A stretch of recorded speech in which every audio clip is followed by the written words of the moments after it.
សម្រាប់សម្គាល់យ៉ាងម៉េចបងប្អូនឲ្យតែឃើញ T H E R T H E R អញ្ចឹង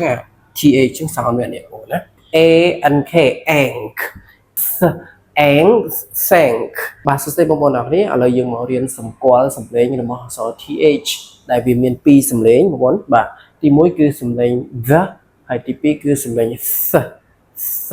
បាទម្ដងទៀត the s បាទសំឡេងទាំងពីរហ្នឹងរបស់អក្សរ TH បាទអញ្ចឹងខាងនេះគឺជាសំឡេង the បាទសំឡេងមួយនេះហើយខាងនេះគឺសំឡេង s គឺសំឡេងខាងនេះណាបងប្អូនបាទឥឡូវយើងមករៀនអានទៅនេះបាទពីនេះយើងអាន the it this បាទយើងប្រែថានេះឧទាហរណ៍ថា this is a book នេះគឺជាសៀវភៅមួយក្បាលអញ្ចឹងគេថា this បាទអញ្ចឹងបងប្អូនឃើញ th កន្លែងនេះគឺសំឡេងវា the is this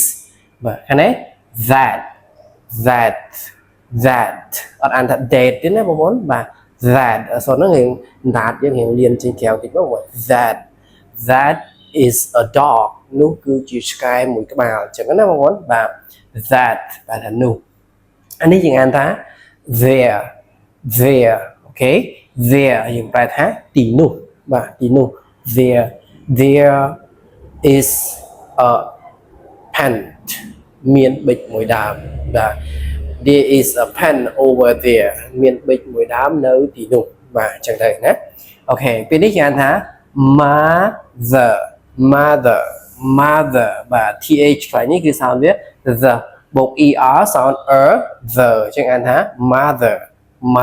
ប្រែថាម្ដាយណាបងប្អូនបាទពេលនេះយើងអានថា together ប្រែថាទាំងអស់គ្នា together អញ្ចឹងបងប្អូនអាចកំណត់សម្គាល់បានខ្លះបងប្អូនណាបាទសម្រាប់សម្គាល់យ៉ាងម៉េចបងប្អូនឲ្យតែឃើញ THER អញ្ចឹងTH ចឹង sound វានេះបងប្អូនណាបាទកន្លែងនេះវារៀងទៀមទាឲ្យបងប្អូនចំណាំបានច្រើនបន្តិចបាទពីព្រោះអក្សរ TH នេះ sound វាពីរហ្នឹងគឺយើងបែងចែកអត់ដាច់ទេបងប្អូនណាអត់មានអ្នកណាគេមកបែងចែកដាច់ទេព្រោះវាចម្បល់គ្នាមែនទែនអត់មានរូបមន្តណាឲ្យបែងចែកដាច់ទេអញ្ចឹងដើម្បីឲ្យបែងចែកបានឬក៏យើងអាចចំណាំបាននោះគឺទៀមទាឲ្យបងប្អូនចំណាំទៅលើកន្លឹះតិចដូចអានេះអញ្ចឹងបងប្អូនណាបាទអក្សរ THER ឲ្យតែឃើញ THER គឺ sound វា the នេះខាងនេះណាបងប្អូនបាទដល់នេះ mother ហេបាទ together បាទ another នេះមួយទៀតបងប្អូននេះ another នេះ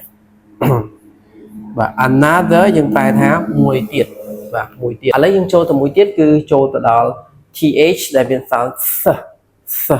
បាទដូចពេលនេះយើងអានថា s ងបាទ ng កន្លែងនេះគឺ sound វាង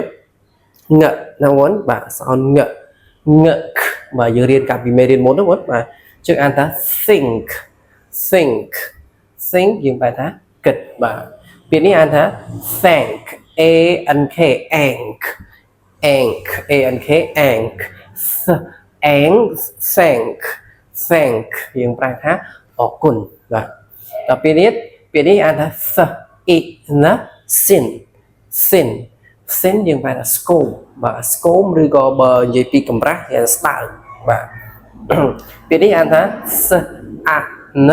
sun d sound d បូក er នេះគឺអត់ចេះប្រែប្រួលទេបងប្អូនឲ្យតែឃើញ er នឹងរក sound ហើយអញ្ចឹង the thunder យើងប្រែថាផ្គរលាន់ណាបងប្អូនបាទផ្គរលាន់ពេលនេះអានថា sam បាទបូក p មក samp យើងប្រែថាមេដៃបាទមេដៃយើងណាបងបាទមេដៃ sam តែពេលនេះ oa នេះ sound វា o ណាបងប្អូនបាទ oat throat យើងប្រែថាបំពង់កនេះបំពង់កយើងណាបងប្អូនបាទអញ្ចឹងសរុបមកវិញមេរៀននេះបងប្អូនគឺយើងរៀនពីអក្សរ T និងអក្សរ H បាទ TH 2ហ្នឹងផ្សំចូលគ្នាកើតសំឡេង2បាទសំឡេង2ហ្នឹងគឺសំឡេង the ហើយនិងសំឡេង s ហើយសួរថាតើពេលណាទើបយើងដឹងថាសំឡេង s ពេលណាទើបយើងដឹងថាសំឡេង the ចម្លើយគឺมันមានលក្ខណៈចំណាំនោះទេគឺទៀមទាឲ្យបងប្អូនចាំទៅលើកន្លឹះតិចដូចយើងប្រាប់ទៅបងប្អូននេះកន្លឹះនេះបាទដាក់មុនចំណាំលើអាហ្នឹងទី1ទី2បងប្អូនចំណាំទៅលើពាក្យដែលបងប្អូនធ្លាប់ជួបណាបាទឧទាហរណ៍ដូចអានេះអញ្ចឹងបងប្អូនឲ្យតែឃើញកតុយ nk នៅខាងចុងនេះគឺធ្វើឲ្យ th sound វា បាទ ហើយមួយទៀតគឺអានេះ er ឲ្យទៅជួប er គឺ th ហ្នឹង sound វា the បាទនេះគឺជាលក្ខណៈសម្គាល់តូចៗដែលបងប្អូនអាចកំណត់សម្គាល់បានណាអូខេអរគុណច្រើនបងប្អូន